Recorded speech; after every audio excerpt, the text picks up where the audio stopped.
بسم الله الرحمن الرحيم. لم يغرب في ليالي الكرب فضياء مشرق في دروب الموت. بسم الله الحمد لله والصلاة والسلام على رسول الله. Barcha maqtov Rabbimiz Alloh taolaga bo'lsin. Allohga degan maqtovlarimiz cheksiz. Allohimizni mo'laytuga tirsamiz, shamamiz kelguncha. Yana Allohning iyiligining salami bizning suyukli payg'ambarimiz Muhammadga bo'lsin. Onun so'ngini ergan barcha ummatga bo'lsin deymiz. Endi bugun o'sha bir 2013 yilning 3-yanvarida o'sha yerda Alloh bir bas qo'ygan ekan biz. Bu bas qo'yduğumuz o'tgan qiyomatning kunida o'zimizni quvontirgan bas qo'yib nasib etsin. Өйткені bizning niyat qilib o'tirgan narsamiz payg'ambarimiz hadislaridan biri o'tsak degan o'yimiz bor. So'ng shunda o'sha keng taralib ketgan Arba'in Navoiy deb qo'yadi. Imom Navoiyning 40 hadisi degan hadis bor. Onun tarixining o'zi qiziq. Bu hadisning jinoalining o'zi sol hadislarda bir to'xtalib o'tsak deb o'tiramiz. Өйткені екі үлкен bir islomda maqta tutqa bor. Olayı adam adasa koymaydı. Payg'ambar hadis aytgan сияқты taraktu lakum shay'ayn in tamassaktum bihima falan tadillu abadan sen bir iki narsa qoldirdim. Olayı istesanglar falan tadillu abadan degan adaspaysiz ғана емес, adasып кетулері мүмкін емес дейді. Ол Kitabullah, Аллахтың кітабы Құран, ва сүннәти деп қоямын, және менің сүннетім деп айтқан екен. Міне сол жаңағы Құран мен сүннет ол исламдан да үлкен бір тірек болады. Осыдан бекемістеп жүретін болатын болса, олардың діні де дұрыс болады, тілі де дұрыс болады, ділі де дұрыс болады, әйтеуір ақыретте оның үміті де болады. Сол үшін сол Құран мен сүннетті бізге түсіндіріп кеткен көптеген ғалымдар болған. Құранды ең бірінші болып бізге тәпсірлеп берген, ең бірінші амал ретінде көрсетіп берген өзіміздің пайғамбарымыз Мұхаммед Мұстафа саллаллаху алейхи вассалам. Одан кейін ол кісінің тәрбиесінде болған сахабалар, одан кейін жаңағы сол сахабаларды көзбен көрген табииндар. Осы бір үш дәуірдегі адамдар ең бір құрметті адамдар есептелінеді. Оларды сәләф деп атап қояды, ілгергі өткендер. Сол кездегі дін өзі таза болған, түсіндіруші адамдар өте тақуа болған. Сондықтан кәдімгі осы Құран сүннетпен жүреміз, және сол Құран мен сүннетті солардың да түсінуге тырыссақ, ол да бізге көптеген пайда береді екен. Сол үшін енді мұсылманның ең бір сүйіп оқитын нәрсесі, әрқашан байланысып тұратын нәрсесі Құран. Құраннан кейін осы хадис болуға тиісті. Ілгері уақыттарда хадис іліміне қатты көңіл бұрылған. Көптеген мухаддистер шыққан. Енді сіздер білесіздер, имам Бұхари, имам Муслимде, Тирмизи, Нисаи, Абу Дауд, Ибн Мажа сияқты көптеген мухаддис ғалымдар болған. Кейін енді заман өте бере олардың саны сиреп бара жатыр. Соңғы уақыттарда анда-санда ғана шығады осы хадис ілімінің үлкен мамандары. Және сондай бір хадисті теріп жеткізу үлкен бір құрмет болып есептелінеді. Пайғамбар саллаллаху алейхи хадис бар. Наддаралла имраан самиа минни шайъан фабаллага кама самиаху деп келетін хадис бар. Аллах Тағала сондай бір пенденің жүзін нұрландырсын. Ол менен бір сөзімді естіп, соны естігендей қылып өзгеге жеткізген адамдар деп қояды. Сол үшін кейбір ғалымдардан сәләф ғалымдар айтқан сөзі бар. Біз дейді мухаддис ғалымдарды көрген кезде көп байқағанымыз олардың көбісінің жүзі нұрлы дейді. Өйткені пайғамбарымыздың хадистегі дұғасы, батасы оларға дарыған сияқты дейді. Егер адам баласы шын ниетімен, шын жүрегіменен бір хадисті үйреніп өзгеріп жүрсе, үлкен нығмет. Сол үшін енді адам баласы көп хадисті біле алмайтын шығар, бірақтан білген хадисін тиянақтап, реттеп, соны айтып жүрсе, әрбір айтқан сайын, әрқашан амал істеген сайын оған сөзсіз сауап жазылады. Сүннетті тірілткен болады. Сол үшін адам баласы оған қатты көңіл бұру керек, ғалымдар да соған қатты көңіл бұрған. Сонда бір кітаптардың ішінде осы елге хадис жетсе екен деп ниет қылған ғалымдардың біреусі имам Навави, өзінің шын аты Яхия ибн Шараф ұлы Яхия деп аталады. Навави деп аталып кеткен жері, сол кісі Сирия қаласында Нава деген бір тұрғылықты жер болған. Сол жерде туып өскен, сол қаланың атымен Нававилік, Навада шыққан ғалым деген атқа ие болған. Өзі бала күннен өте тақуа, бала күннен өте дінге бейімдар болған. Сондай бір кісі еді. Тіпті кейбіріне де бұл кісінің өмірбаянында келтіреді. сол кісінің ауылынан Ясин Маракиши деген бір ғалым кісі өткен дейді. Сонда бір кішкентай балалар көріп ойнап жүрген. Сөйтсе ана балалар, кішкентай балалар ойнайды дейді. Ішінде бір кішкентай бала бар екен, ойынды ұнатпайды екен. Құран оқығысы келіп тұрады екен. Сосын барып енді ойнап кел десе, жоқ, мен Құран оқимын деп сонда кітапқа жақындап бердім, көріпті. Ана ғалым кісі енді байқап, адам байқаш болу керек, әкесіне келіп айтты, насихат қылыпты. Мына баланы қатты не қыла бермеңдер, ойын қалдай бермеңдер.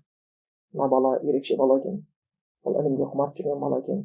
Соған енді құмарып тұрған кезде осының айтқанда іздеген нәрсесін сүйкімнің бірі айтып кеткен екен. Бұдан бұл енді 10 жастан бастап Құран жаттап, кейін көптеген ғалымдарда ілім жинап, дінге келетін көптеген салада өте бір үлкен еңбектер жазып кеткен. Құран болсын, хадис болсын, фиқх болсын, өз заманының фиқхтан өте ғалым болған. Бұл тек қана бір ғана мазһабтың ғалымы емес. Жаңағы біз авторды айтып жатырмыз, Науави деп кетті ғой, соны жаңағы өзінің Яхия ибн Шарафтың мына кітабымызға кіріспе алдында айтып жатқан нәрсеміз, бұл біздің қазір кіріспе сабағымыз. Бұл кісі сонда көп неде болған, бұл фиқх ілімді өзі Шафиғи мазһабында деп есептелінеді бұл кісінің. Бірақ 4 мазһабты да өте жедел игерген. Сол үшін 4 мазһабтың да имам деген атқа келген кезде атауымен аталып кетеді. Яғни өзі ғалымдар болады, мысалға ғалым деген ат енді оңай шаруа емес қой. Бірақ та ғалым деген атқа кейбіреулер айтады, ие бола бастайды адам баласы бір мазһабтың ішінде бір мәселені жетік білсе дейді. Ханафи мазһабының ішінде намаз бабын дәретінен бастап сонау сәлеміне дейін намаздың сахвы қашан жасалады, уәжібі қашан, соның бәрін жетік біліп шықса, ол да сол саланың ғалымы дейді. Сол тармақтың. Одан дәрежесі жоғары болатын мазһабты толық білсе. Одан да дәрежесі жоғары болатыны 4 мазһабты біле алса. 4 мазһабты білу енді өте сирек мәселе болады. 4 мазһабтан жаңағы өте бір роджих болған мәселелер шығарылатын болатын болса, одан дәрежелер көтеріп барған болатын болса, олар Құран, сүннетке көп алады, сүйенеді. Өйткені олардың да түсінігі тереңдеген болып қалады екен. Содан бұл кішкентай күннен сонда ілімге өте құштар болған. Кейінгі көптеген ғалымдардың арасында жаңағы ілім алды, кейін ілім таратумен айналыса бастады. Бұл кісі ілім таратумен айналыса бастайды. Одан жазып кеткен көптеген кітаптары бар, бірақ Аллах Тағала сондай қойған. Ол кісінің нелеріне, жаңағы еңбектеріне Аллах Тағала береке беріп қойған да. Соның ішінде осы Арбаин Науавия, 40 хадис. Сол кісінің заманында тура 40 хадис жинайтын ғалымдар көп болған. Неге? Өйткені бір әлсіз хадис бар. Әлсіз болса сол мағынасына көп адамдар құштарланған. Ол хадисте айтылған кім-кім. Мен хадис Арбаин Хасмен Омар- ud-Din деп көреді. Омар-ud-Din деп көреді. Дін істеріне кім-кім 40 хадис жаттаған болатын болса, Аллах Тағала дейді, қияметтің күнінде сол хадис жаттап 40 хадиске амал жасап деген болса, қияметтің күнінде дейді, Изумрадул улама уал фуқаха дейді, қияметтің күнінде Аллах Тағала ол адамды ғалымдар мен фақихтердің қатарында тірілтеді дейді. Соған байланысты 40 хадиске деген құштарлық өте көп болған. Ол біріншіден. Екіншіден, ол тек қана 40 хадис бір санына шектелген емес. Мысалы, кейбір ғалымдар болған. Мысалға, Хатибул Бағдади, ол хадис іліміне өте білген, сосын хадис ілімінде алғаш терминологияларын қоя бастаған. Мысалы, хатта дейміз ғой. Осы хадис ілімінде ілім бір. Басқа дінде тура хадис іліміндегі сияқты, исламда хадис ілімі сияқты ілім жоқ. Басқа дінде. Яғни иснадтарын зерттеп, пайғамбардан қай сахаба айтты, сахабадан қай табиғин айтты деген сияқты, оның былай айтқанда айтуы, жаттау қабілеті осыны зерттейтін ілім тек қана исламда бар. Басқа дін өкілдері жоқ. Оларда иснад жоқ. Иснад жоқ. Тіпті өзін мұсылман деп есептейтін шииттерді хадистерінде иснад жоқ. Иснадсыз айтады. Имам айтты деп айтады. Ана бұл үлкен бір ілім болып табылады. Бұл хадистің қатты көңілі сол иснадқа бөлінеді. Сондықтан жаңағы Хатибул Бағдади деген кісі шыққан, алғаш сол шығып, сол жаңағы ілімге байланысты осы дирая, ривая деп айттық қой. Дирая деген хадистің мағынасын зерттейтін ілім, ривая деген хадистің жету жолын зерттейтін ілім. Риваяға байланысты Хатибул Бағдади кәдімгі өзінің терминдерін қойып түсіндіріп кеткен. Одан кейін Ибн Салах деген кісі шыққан. Бұл да хадис ілімде өте жетік болған кісі. Бұл кісі сол Хатибул Бағдадидің айтқандарын кәдімгі жинақтаған. Бір ықшамдап берген. Одан кейін Ибн Раджаб деген ғалым кісі шыққан. Ол оны кітап қылып тиянақтап беріп кеткен. Әлі күнге дейін сол Ибн Раджабтың кітабы оқылады. Мусалах аль-хадис, хадис ілімінде. Сол жаңағы хадистер болсын, оқысының кітабы әлі күнге дейін оқытылады. Нухбатул фикар деп аталатын кітабы бар, соны әлі күнге дейін осы оқылып келеді. Енді бұны айтайын деген Ибн Салах енді хадисті өте көп білді ғой. Көптеген хадистерді білетін, 100 мыңнан астам хадистерді. Ол кісі сол хадистердің ішінен бәрін жинақтап, кәдімгі майын сығып алғандай қылып, өзінің сабағында 26 хадисті өтеді екен әрқашан. 26 хадисті алып өтіп отырады екен Ибн Салах. Содан сабақ береді екен. Неге? Ана 26 хадис қалған хадистерді қозғайтын мәселені қозғағаны үшін. Кейіннен кейін имам Науави сол кісінің ылғи сабақ берген 26 хадисін алып, оған өзінің тарапынан және хадистер қосып, 42 хадисті осы кітабына жазып шыққан. Біз оны 40 деп аламыз. Жалпы 42 хадис бұл кітаптың ішінде келіп қалады. Сол жаңағы ол кісінің қосқан 26 хадисіне тағы да хадистер қосып, 42 бәрін жалпы саны 42-ге жетеді. Сөйтіп соны жазып, оны кітап қылып шығарады да, өзі дәріс бере бастайды. Кейін енді ол кісінің Аллах айтыр сауаптан жасын, ол кісінің мейіріміне бөлесін, ықыласын, еңбегін Аллах қабыл еткен шығар деп ойлаймыз. Ол кісінің осы еңбегі әлі күнге дейін ғасырлап оқытылып келеді. Әлі ғасырлап оқытылып келеді. Бұл кісі өзі жаңа айттық, Сирия жерінде Навал қаласында дүниеге келген 631 жылдары. Хижри жыл санау бойынша. 631 жыл, ұзақ өмір сүрмеген. Бұл кісі 631 жылдары хижри жыл санау бойынша дүниеге келген, 676 жылдары дүниеге өткен. Бірақ осындай аз ғұмырының ішінде ол кісіде өте көп еңбектер қалған. Соның ішінде бізге кең таралғаны, осы елдің бәрі оқитыны, осы Арбан Науия, одан кейін жаңағы Сахих Муслимнің шархын жасап кеткен бұл кісі. Ол кісіні әлі көп оқиды. Одан кейін бәріңіз білетін Риядус Салихин деген кітап бар. Ол да өте жиі оқылады. Қанша тілдерге, қанша уақыттан бері келе жатқан. Сол кітаптарды жазып кеткендер бар. Осы сияқты Тибиян, Фи Адаби Хамалатил Құран деген сияқты Құранды арқалап жүргендерге байланысты әдептер, анықтамасы деген сияқты кітап жазып кеткен. Осындай кітаптардың бәрі қатты оқылады, Аллах берекет берген. Сонымен қанша адамдар сауаттанып келе жатыр. Ошон баягы 40 хадистен өтейін деген ниетіміз де сол еді. Өйткені қанша уақыттан бері оқытылып келе жатыр, қанша берекеті болған үшін. Көп жерде біз насихат қылатынымыз да сол. Кейбір бауырлар, мысалға жақында да бір бауырымыз маған сообщение жазып жіберіпті. Дарын ұстаз, осы мен енді ілім іздегім келеді, бірақ енді сол өзім тұрған қаламнан шығып кету мүмкіндігім жоқ, сіздерге бара қоюға кей кезде мүмкіндік толық бола қоймайды. Сіздер де ары бері көп жүреді екенсіздер. Енді мен осы жерде тұрған кезде қандай кітапты көп оқығанды насихат қыласыз деп жазып жүрген екен. Біз көбіне соларға айтатынымыз Аллахтың кітабы Құран, жаттау, түсіну, оқу, оларға соны біз ұсыныс қыламыз. Одан кейін пайғамбарымыз хадистер енді көп, оны кәдімгі кішілеуінен баста дейміз, 40 хадис.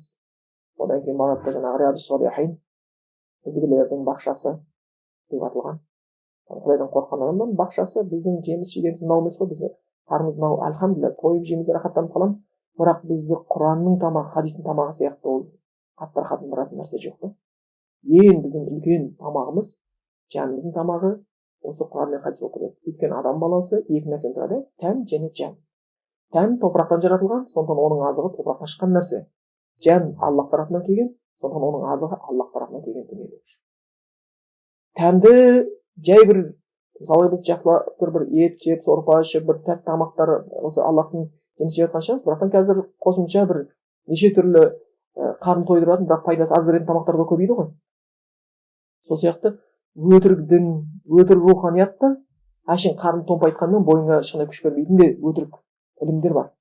Бірақ нағыз жаныңа күш қуат беріп, нұрландырып, иманыңды күшейтетін тамақ ол Құран мен сүннет тамағы болып келеді. Аллах бізге жан береді, соның жан тамағы, Аллахтан келген жанның тамағы, Аллахтан келген ілім болып табылады екен. Ол Құран мен сүннет болып келеді екен. Енді бұл жаңағы осы ғалымдар осы хадис жеткізуге тырысқан, бұл кісі сол хадистерді беріп, кейін сабағын берді. Біздің таңдап отқанымыз осы хадистен керек болса екен, енді жаңа бауырлар сұрайды, қандай кітап оқимыз деп. Біз Құранды ұсынамыз. Біздің хадис ілімінде болатын болса, кішкентай кітаптардан баста дейміз, 40 хадистен баста. Оны оқып, тауысып, жүрегіңе сіңдіріп алсаң, жаттап алса тіпті жақсы. Біз көп насихат қыламыз. Сен пайғамбардың жеткен 40 мың хадис жаттауға шамаң жетпесе, онда 40 хадис жаттап алсаң болады. Енді бір 10 күнде бір хадис деп алыңызшы. Оның ішінде хадистер қатты ұзақ емес. Жалпы пайғамбарымыздың сөздері ұзақ айтыла қоймайды. Қысқа, нұсқа, ішінде көп мағынаны қамтыған сөздер. Және пайғамбарымыз бір әдеті, бір хадис айтатын болса, қысқа хадис құр айтып қоймай, тегізі қайталайтын болған. мысалы айтайық, ана Сахи Бұхариде жеткен бізге хадис дәрет алуға байланысты. Сахабалар бәрі дәрет алып жатыр. Бір кісі дәрет алды, өкшесінде құрақ жер қалып кетеді. Пайғамбар айтады, батқанда су тимеген өкшелерге оттан жаза болады деген сөз айтады. Не дейді?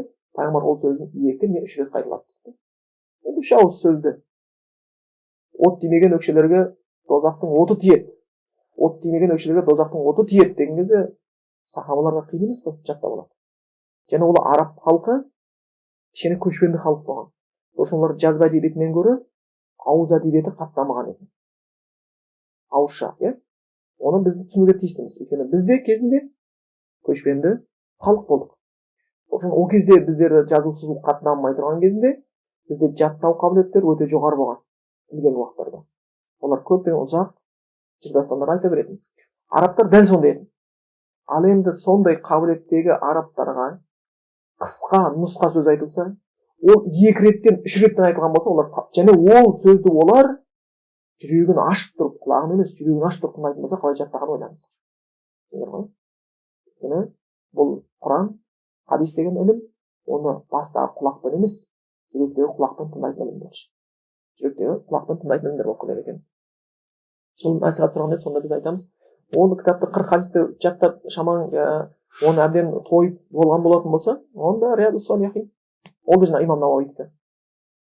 Ізгілердің бақшасы деген. Ішінде қанша, оның енді орысшаға аударылды, қазақшаға аударылды ма, мен білмеймін. Енді біз көбінесе арабша кітаптар оқығаннан кейін, бар ма?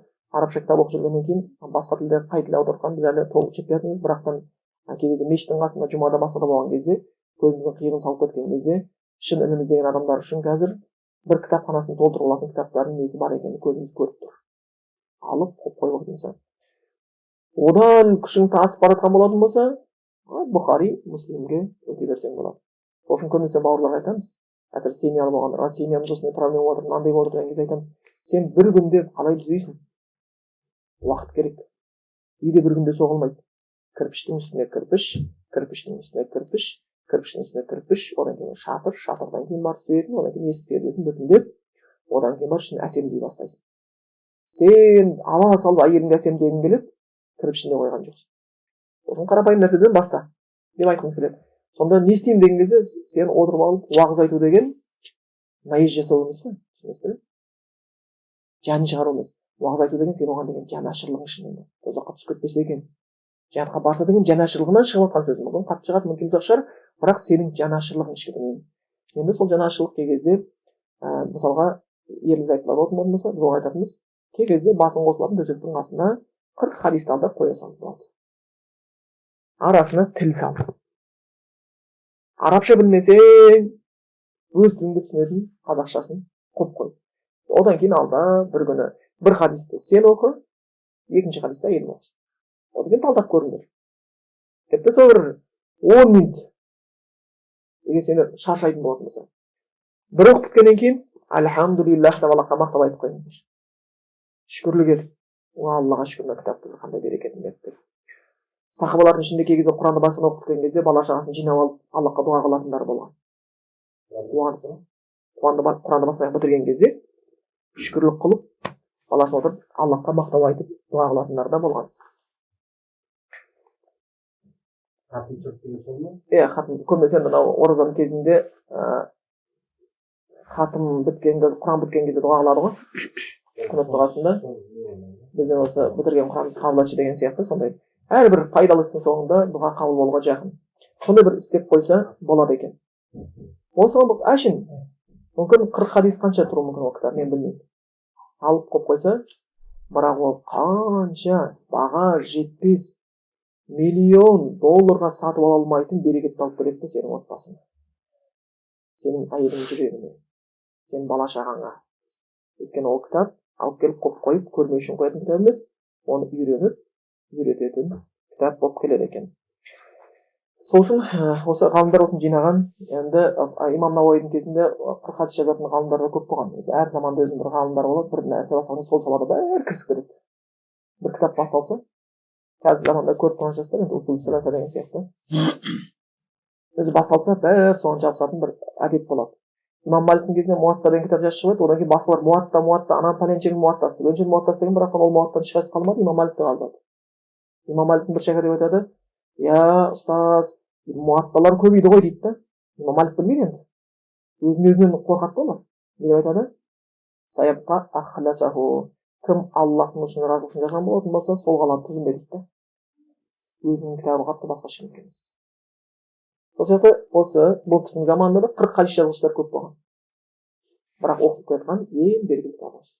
Одан кейін қанша ғалымдар шарт жазып келе жатыр, әлі күнге дейін тоқталып жатқан жоқ. Сол үшін бұның ішіндегі хадистер жан-жақты тақырыпты қозғаған. Түсіндіңіздер ғой? Бұл хадистер мынаған ұқсас. 40 мың хадистен 4 мың хадисті жинақтап, 4 мың хадистен 400 хадис ықшамдап, 400 хадистен 40 хадис алып шыққандай. Түсіндіңіздер ғой? Ал енді кейбір ғалымдар болған 40 хадистен 4 хадис алып шыққандар да болған. Біз кезінде хадис барысында айтып кетеміз ол жайында да. Шарт кезінде. Сол үшін бұл жаңағы имам Маунаидің еңбегі Аллах үшін кішкене халыққа жеңілдетейін деген болу керек, түсіндірейін деген болу керек. Содан жетті. Бұл жерде келген хадистердің басым көпшілігі тек сахих хадистерден алынуға тырысылған. Енді сол хадисте келген бірінші хадиске тоқталайық бүгін. Енді уақытымыздың жеткенінше, мүмкіндігіміз табылғанша, бұл хадисті бәріміз білеміз енді. Бірақ осы хадисті оқыған сайын көп адам ойланып қалады. Кәдімгідей ойламасын. Ниетке байланысты хадис қой. Ой келеді. Шынында өз-өзіңе риза болмай қаласың. Кішкене үрей пайда болады жүрегіңде. Ең қиын амал осы екен ғой деген сияқты. Өз-өзіңе үңілуге, біреудің айыбын іздеуге уақыт таппай қаласың. Осы келесің. Бұл хадисті ұмыта бастаған кезде сенде керісінше тәкаппарлық, рия, біреуді кеміту, өз-өзіңе мастану, өз-өзіңе таңғалу деген сияқты бейғамдық деген нәрсе пайда бола бастайды. Ал бұл хадисті оқып қойса, қайтадан берекеттей бастайды. Ол хадисте қазір бірінші бір мәтін жаңағы айтып өтейік, одан кейін ары қарай түсіндірмесінде айтамыз. Бұл хадисті ан амирил муъминин Аби Хафсин Омар ибн аль-Хаттаб радиаллаху анху келеді. Бұл хадис мұсылмандардың әмірі Аби Хафс деп келеді. Аби Хафс кімнің? Омардың бір лақап аты. Омар ибн аль-Хаттаб, Хаттабтың Омардан жетеді радиаллаху анху. Алла разы болсын дейді. Ол кісі дейді: Сами'ту Расулуллахи саллаллаху алейхи ва саллям яқул, естідім дейді. Хадистің естідім деген сөз хадисті күшейтеді, түсіндіңіздер ғой? Пайғамбар айтты деген, ол біреу айтқан болуы мүмкін, ол жеткізген болуы мүмкін. Ал естідім деген сөз, не деген сөз? Естідім деген сөз, мен пайғамбардан өз құлағыммен естідім деген сөз. Бұл хадисті күшейтеді. Яғни ол пайғамбар естіген кезде сол жерде болғандығы, өз құлағымен естігені дәлел болатын нәрсе. Енді бір риwayatта ол жұмада мінбердің үстінде тұрып айтқан дейді. Сами'ту Расулуллахи саллаллаху алейхи ва саллям, мен Аллахтың елшісінен естідім. Ол кісі Аллахтың елшісіне сәлем болсын дейді. Иннамал а'малу бинният. Расында амалдар ниетпен. Ниетпен жасалады. Ва иннама ликулли имриин ма нава. Және әрбір кісіге ниет қылған нәрсесі беріледі. Деп келеді, фаман канат хижратуху илаллахи ва расулихи, кімде кімнің хижреті, түсіндіріп кетеміз, хижреттің көшуі. Хадистің қазір бір мәтін айтып өтейік. Аллах үшін және оның елшісі болатын болса, фа хижратуху илаллахи ва расулихи, оның хижреті Аллах және елшісі болады. Енді сол қалаған нәрсе Аллахтың разылығына, пайғамбарымыздың сүннетіне жетеді дейді. Ваман канат хижрат ли дуния юсибуха, ал кімнің хижреті, ұмтылысы дүние болса, юсибуха, сол дүниені табады. Ау имраатин, әйел болатын болса, янкихуха, оған некеленіп үйленеді деп келеді екен. Фахижр илама хажр алейх, әркімнің батқанда алатын десе, не нәрсе хижрет қылған болатын болса, сол соған батқанда өзіне табыс қылып алады дейді. Бұл хадисті имам Бухари де риwayat еткен, бұл хадисті имам Муслим де риwayat еткен. Енді ол хадиске бір тоқталып өтейік. Бірінші хадисті бізге риwayat етіп отырған Омар ибн аль-Хаттаб, оны бәріміз білеміз. Пайғамбарымыздың батқанда 4 сахабаласы болған, ең жақын Абу Бакр, Омар, Осман, Али. Сол жаңағы Омар, сондай пайғамбар сахабасы еді, пайғамбарымыздың ол туралы айтып кеткен көптеген сөздер бар. Оның мына әмирил муъминин деп келіп отыр хадисте. Мұсылмандардың әмірі ең бірінші осы атқа ие болған Омар. Абу Бакрдың кезінде әмирил муъминин деп айтылмаған. Абу Бакрдың кезінде халиф, мұсылмандардың халифы айтылған. Ал Омарға әмирил муъминин, мұсылмандардың әмірі деген ат аталған. Бұл кісі өте бір қуатты кісі болған. Сол үшін бұның бір лақабаты Абул Хабс. Абу Хабс деп аталған себебі, Хабс деп атқанымыз ол арыстан. Оның Абул Хабс аталып кеткен себебі, оның бойында күш болған да, адуын болған. Кәдімгідей. Өте күшті бір сондай адам, сұсты адам болған. Содан бұның лақабаты Абул Хабс аталып кеткен екен. Және Абу Хабс деп атап кеткен пайғамбар Мұхаммед Мұстафа саллаллаху алейхи ва саллям. Оның бойында осы сезімді байқаншы. Тек пайғамбарымыз атаған Абу Хабс. Омарда ол. Сол үшін кей кезде бұл хадисте Абул Хабс деген кезде оны баласының аты Хабс деп ойлап қалмаңыздар. Хабса деп. Иә. Бұл не? Арыстан сияқты адам деген сөз ғой. Өте жігерлі, өте сұсты деген. Бұл жаңағы Омар разиаллаху анху ұзынша келген кісі болған екен, өте қуатты кісі болған екен. Сосын қара торы адам болған. Бұл енді ислам дініне қабылдайды, кейбір риwayat бойынша 40 адам болып кірді дейді. Бірақ өзі әлі көп болмағанын көрсетеді. Омар ислам дінін қабылдаған кезде Абдулла ибн Мас'удтың жердің не бар, риwayat бар, ол кісі айтады. Омар ислам дінін қабылдағанша тығылып намаз оқушы еді дейді. Омар ислам дініне кіргеннен кейін уже мұсылмандар бойын көтеріңкіреп, денесін түзу ұстаңқырап жүре бастаған. Енді осындай бір батырлау адам болған екен. Бұның ислам дініне кіруі үлкен қуатты. Тіпті пайғамбар саллаллаху дұға қылған екен. Бұл кісінің аты Омар, және Абу Жахилдің аты Омар. Екі Омардың білімен күшейтпеген дұға осы кісіге лайық болып бұйырып тұрды. Осы кісіге бұйырып тұр. Соны бұл кісі мұсылманшылыққа келеді.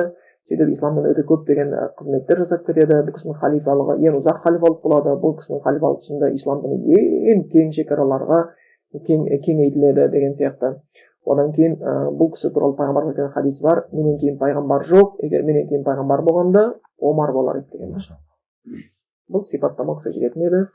Және бір пайғамбар саллаллаху алейхи хадисінде келеді. 10 адам деп келеді ғой. 10 адам жәннатпен сүйіншіленген. Соның бірі осы Омар. Омар фил жанна, Омар жәннатта деген сөз айтып кеткен кісі, бұл кісі туралы. Және бұл кісі пайғамбарымызға өзінің қызы Хафса бұйырған. Кейін жаңағы қызы Хафсаның жолдасы қайтыс болған кезде бұл кісі енді ол кездің әдеті сондай еді. Қазір қыздар мен жігіттер өздері іздейді. Бұл кісі енді әке-шешелері іздеуші еді. Олар уайымдай, кәдімгідей еді. Қазір кезде айтқанда мүлдем бір бала туралы, қыз туралы, оның тәрбиесі туралы, үйлену туралы әкешілер онша қызықтырмайды да. Диплом, қызметі ғана қызықтырады. Оның шахуаты қалай басылмай жүр ау, ертең бір күнә ұрынып қалады ау, басқа қылайын, қызым бой жетті ғой, ертерек үйлендіруім керек деп бұрынғылар әкелер, шешелер уайымды шегеді. Қазір ондай әке шешелердің тарапынан болмағаннан кейін амал жоқ, жігіттер өздері іздеп, қыздар өздері іздейді. Мұсылманшылық түсінбегендер де ол әкесінен сұрамайды іздейді. Одан кейін жастың аты жас. Ол бір тәжірибесіздікпенен бір нәрсеге ұрынады. Сөйтіп көптеген семьялардың іргетасы шайқалып жатқан содан көреміз. Омар өзінің қызы жесір қалған кезде ол оған не іздейді? Күйеу болатын кісіні іздейді. Сөйтіп Абу Бакр Сыдыққа келеді. Абу Бакр Сыдыққа айтады. Абу Бакр Сыдық ештеңе үндемейді. Жауап бермейді. Кейін ол Османға келеді. Осман оған жауап бермейді. Мен де қазір үйленуге батқанда ниетім жоқ еді дейді. Сөйткен кезде оның қызын пайғамбар Мұхаммед саллаллаху алейхи ва саллям сұрайды. Сөйтіп пайғамбарға беріледі. Кейін Абу Бакр келіп Омарға айтады, сен дейді қызыңды маған айтқан кезде мен саған жауап бермеңізде көңілімде бірдеңе қалып кетті ау дейді. Иә, қалып кетті дейді да. Менің үндемеген себебім пайғамбар бір отырыста сіздің қызыңыздың атын атап қалды еді. Соның әңгімесі анық болғанша мен пайғамбар егер ол кісі қаламаса сол кезде ғана алуға дайын едім дейді. Досы ғой ренжітпеді. Бірақ пайғамбар сіздің қызыңыздың атын атап қалғаннан кейін мен оған болған жоқпын дейді. Өйткені ол кездегі сахабалар пайғамбарға деген махаббаттары оны өзінің әкесінен де, шешесінен де, баласынан да артық сүйетін. Әрбір нәрсе пайғамбардан артық қоймайтын, өздерінің жандарынан да артық сүйген кісілер пайғамбар.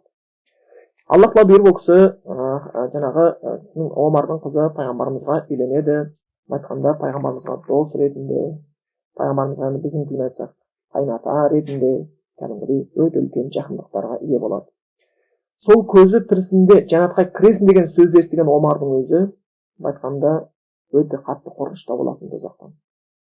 Енді Құдай біледі, қазір біреуге түсінде пайғамбар кіріп, сен жәннатқа кіресің десе, ол ондай хабарды көтере ала ма, көтере алмай ма, оны Алла білуші.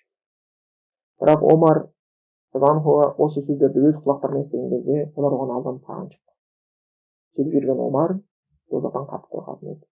Сөйтіп жүрген Омар үйінде көзінде жарық жоқ қой, свет.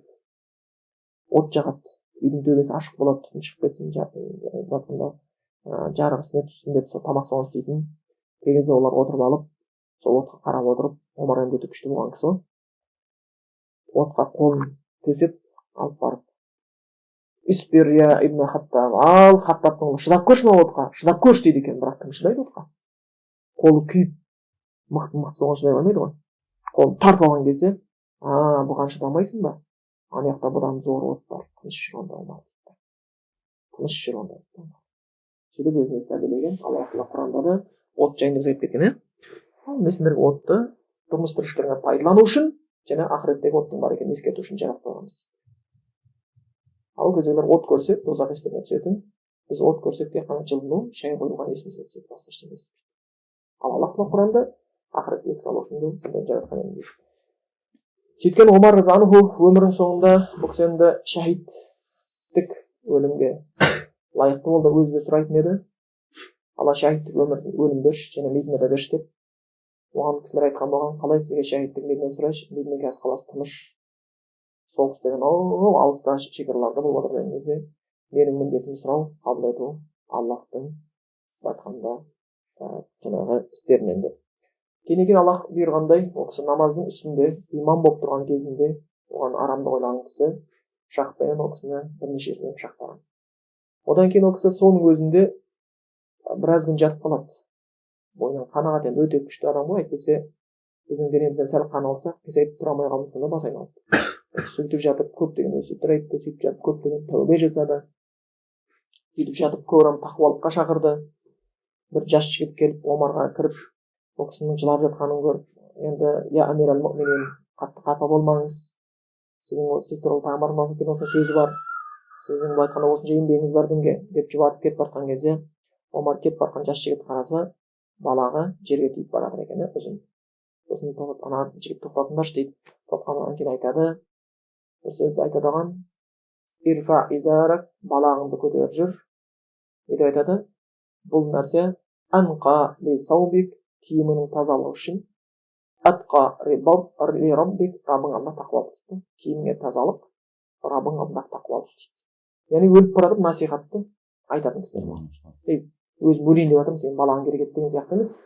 Әрбір пайғамбардың сөзін жеткізуге деген олардың ынтасы. Сол үшін бұл имам Науида сондай, пайғамбардың әрбір сөзі жетсін деген. Біз де пайғамбардың үмбетіміз, біз де бір пайғамбардың бір сөзін білдік па? Пайғамбарымыз батасына ие болу үшін. Пайғамбар не деп айтты? Наддараллаху имраан сами'a минни шей'ан фабаллаг кама сами'аху. Аллах сондай бір пенденің жүзін нұрландырсын, менен бір сөзді естіп, естігенде өзге жеткізетін депті. Сол үшін сол күйінде жаттап жеткізуге тырысқан жақсы. Жаңа сабағымызда айтып кеткен сияқты, әлбетте түсініп жазып жүрсек жақсы, бірақ жаттап алсақ нұр үстіне нұр болады. Өйткені барған жерімізде айтуымыз үшін осындай хадис бар екен. Шамамыз жетсе арабшасын, шамамыз жетпей жатса қазақшасын тауып, жаттап, оны отырған жерде міне осындай хадис бар. Оны Омардан айтылған хадис. Бұл хадис Бұхариде келген, бұл хадис Муслимде келген, бұл хадис ниетке байланысты деп айтып кеткен дұрыс болады екен. Бұл кішігірім. Күллі амал ниетке байланысты деп қойды. Әрбір амал ниетпенен жасалады. Әрбір амал ниетпен. Бұл енді сол жаңағы Омардың айтқаны, ол енді айтсами ату Расулуллах дейді, естідім Аллахтың елшісі Алланың ол кісіге игілігі мен сәлем болсын, былай деп айтты дейді. Яғни өзі естіген бұл хадисті. Иннамал а'малу бинният. Иннама деген бұл күшейтпе. Енді арабтың грамматикасын терең үйреніп жүрген бауырлар болса түсіне қояды. Или хаср деп қояды. Бір шек дейді. Бүкіл амал ниетпен ғана жасалады, ниетсіз амал жоқ деген сияқты мағына. Иннамал а'мал, а'мал амалдың көпше түрі. Қазақта амалды амал деп аламыз. Істер, әрекеттер бинният, ниетпен жасалады. Келесінде ва иннама ликулли имриин ма нава, және әрбір кісіге ниет қылған нәрсесі бұйырады. Көп адамдар ойлап қалады, осы хадис иннамал а'малу бинният, расында амалдар ниетпен жасалады деген кезде ва иннама ликулли имриин ма нава, және әрбір кісіге ниет қылған нәрсесі беріледі деген кезде екеуі бір мағына беріп жатыр деп ойлап қалады. Жоқ. Біздің заманымызда қиын болып тұрған бір нәрсе бар.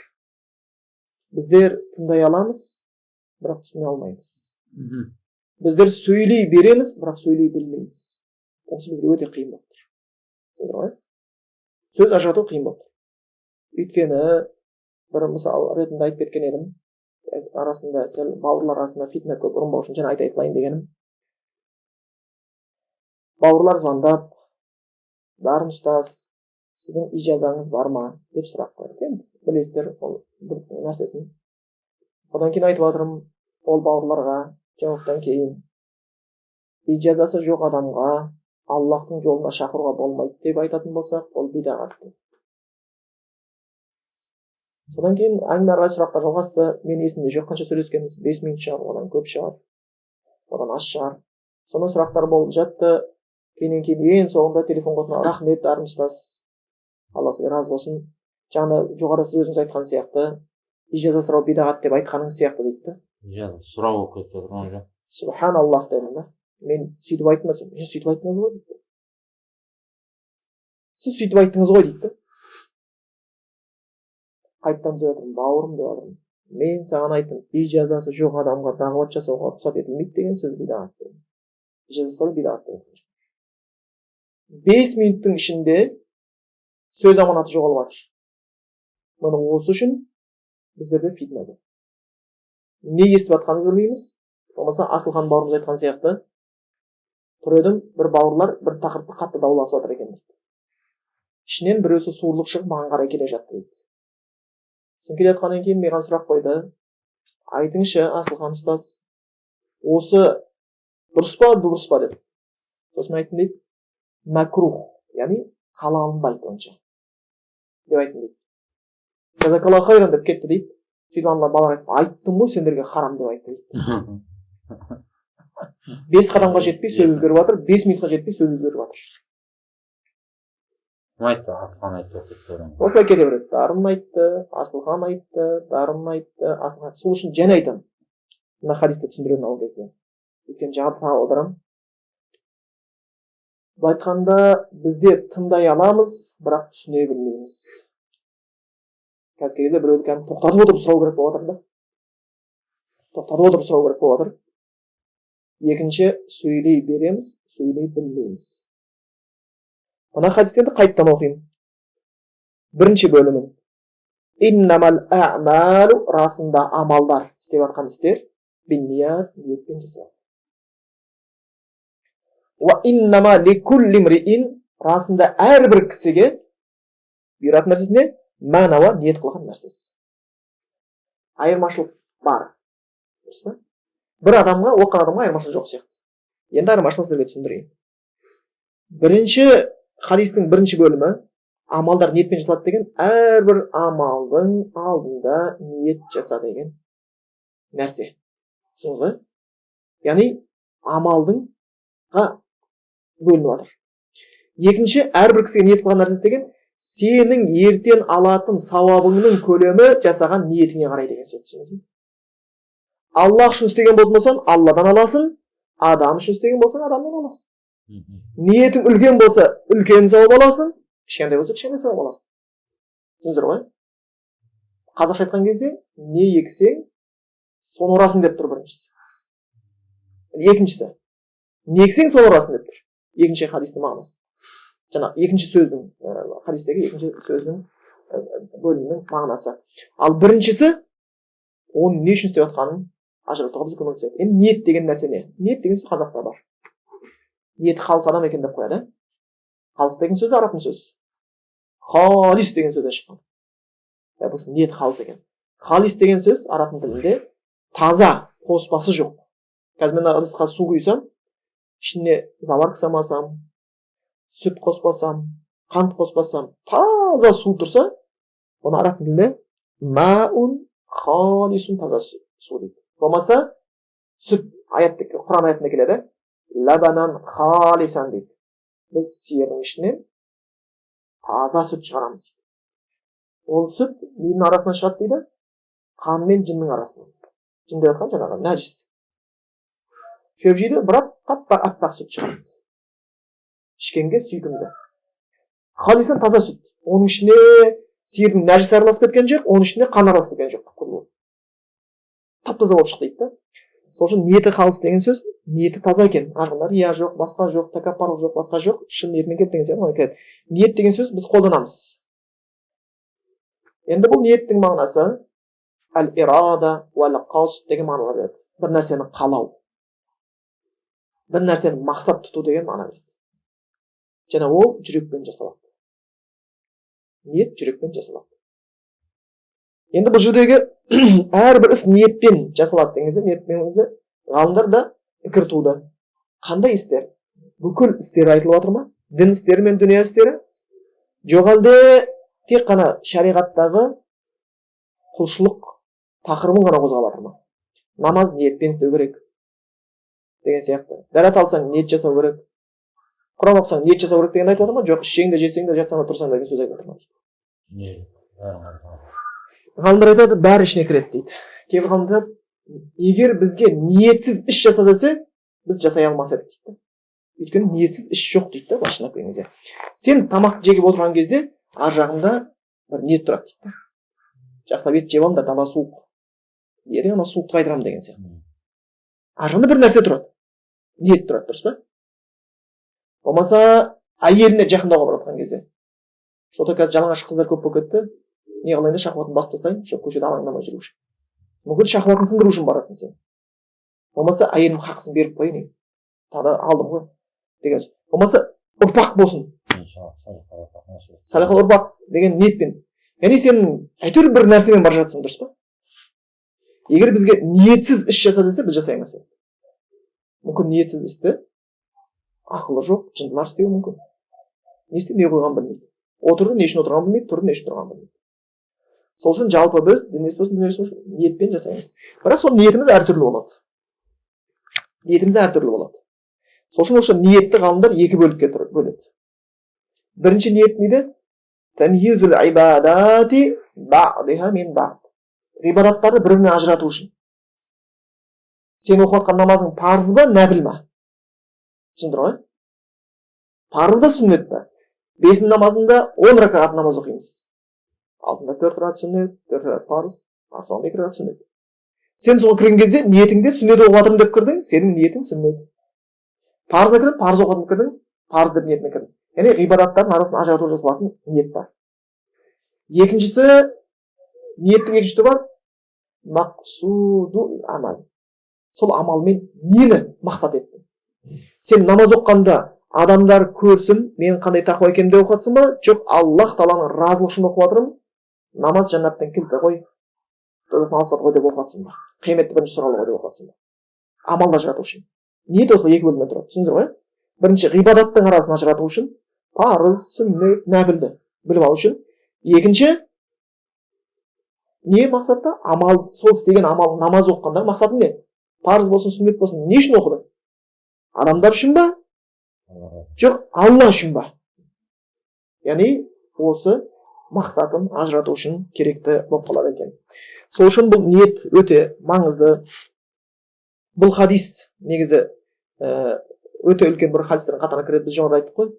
Қаптап жатқан 400 мың хадистің ішінен 4000 хадис жинаған ғалымдар болған. 4000-нан 400 хадис, 400-ден 40 хадис жинап, соның ішінен 4 хадис шығарғандар да болған. Сол кейбіреулер 3 хадисті де алып келетіндер болады. Имам Ахмад айтады, Усулуддини аля саласати ахадис. Бүкіл діннің тірегі дейді, 3 хадистің ішінде құрылған дейді. Сөйтіп кетіріп, біріншісі дейді, хадису Омар. Омар жеткен хадис дейді. Иннамал а'малу бинният. Бүкіл іс ниетпен салады деген хадис дейді. Екінші хадис дейді, Айша анамыз жеткен хадис дейді. Қандай хадис? Ман ахдаса фи амрина хаза ма лайса минху фахуа раддун. Кім біздің ісімізде айтқанда қандай бір амал, бір жаңа амал ойлап тапса, Құран мен сүннеттен дәлел жоқ, бұйырылмаған Құран сүннетте, оның амал қабыл етілмейді. Бидағаттан тастау мәселесі. Екінші сол хадис еді. Үшінші Нұғман ибн Баширден жеткен хадис. Бұл Мединаға жеткен кезде ең бірінші туған сахаба, бұл өзі Медина сояққа барды, ең бірінші туған бала өзі. Сенди қаласында. Бұл кісі Нұғман ибн Башир жеткен хадис ал-халалу баййинун вал-хараму баййин. Халал нәрсе анық, харам нәрсе анық. Байнахума умурун муштабихатун. Арасында күмән істер бар деп келген хадис. Осы үшеуінің үстіне құрылған дейді. Имам Шафиғи бұл хадиске байланысты не айтып кеткен? Имам Шафиғи бұл хадиске, осы ниетке байланысты хадисте, Омар жеткен хадиске айтып кеткен сөзі уа сулусул айн.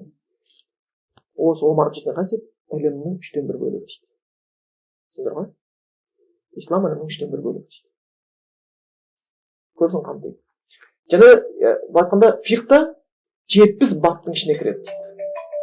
Бұл хадистің маңыздылығы соншалықты, Имам Бухари өзінің кітабын жазған кезде, Сахих Бухариді, ең бірінші келтірген хадис осы хадис. Бірақ енді сіздер Имам Бухаридің ең бірінші келтірген осы хадисіне бір тағы да қолдан істеңіз, бір қарап оқисаңыздар, бір нәрсені байқайсыздар. Осы хадисті келтірген кезде бір сөзі қалып кетеді.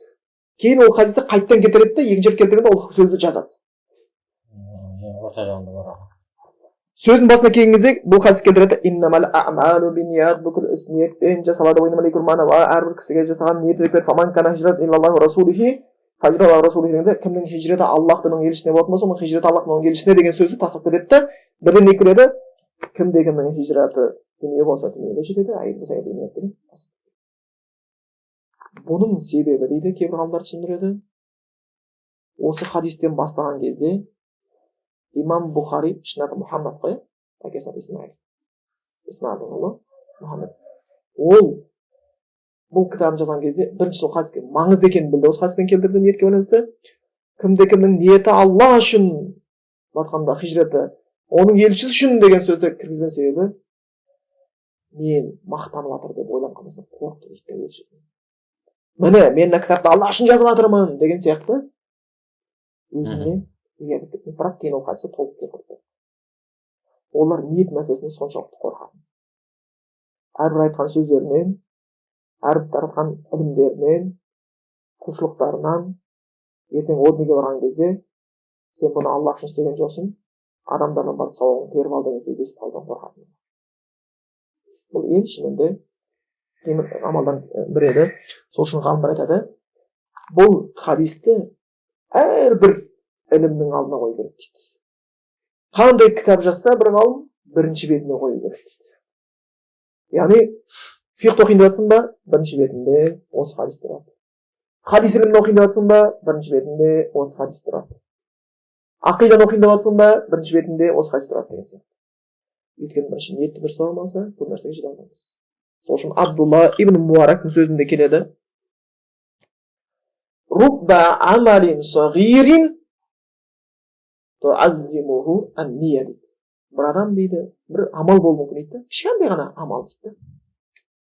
Бірақ егесінің ниетінің себебінен ол кішкентай амал үлкен сауаптар әкеліп береді дейді. Ва рубба амалин кабирин, бір үлкен амал болады дейді. Қаншама жұмыс істей алмайды. Ва тусаггируху ан-ния, бірақ егесінің ниетінен оның сауабы аз болып кетеді дейді. Аз болып кетеді дейді. Болмаса кейбір түсіндірген сияқты, біреу Ухуд тауындай садақа беріп, құрмадай сауап алмай қалуы мүмкін. Біреу бір құрма садақа беріп, Ухуд тауындай сауап алып кетуі ықтимал. Біз білмейміз.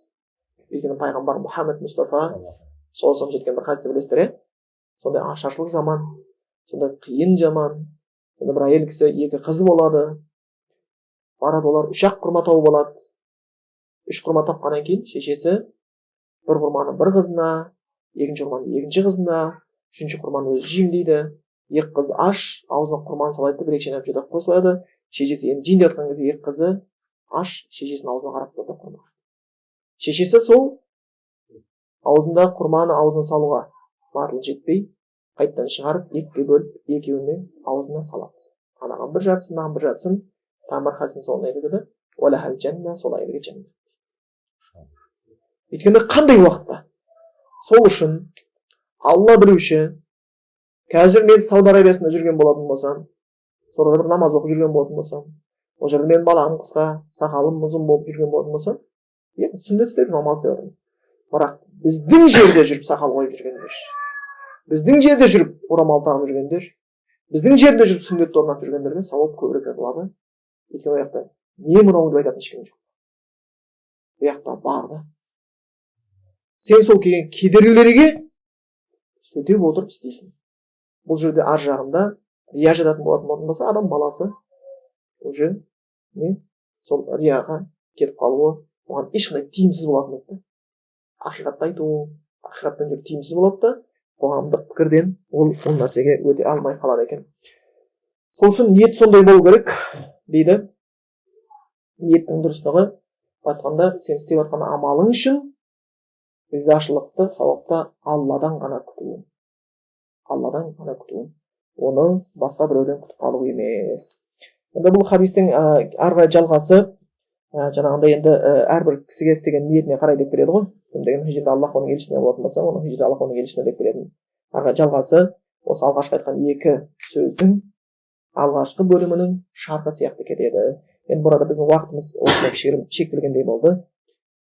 Келесі Аллах нәсіп етіп бұйырып жатқан болатын болса, оны ары қарай оны түсіндіруге әрекет қылып көреміз. Аллах бізге егер өмір беріп, алтында оған лайықты бізге әрекет берген болса, субханакаллаху ва бихамдика, ашһаду ан ла илаха илля анта, астағфирука ва атубу илейк.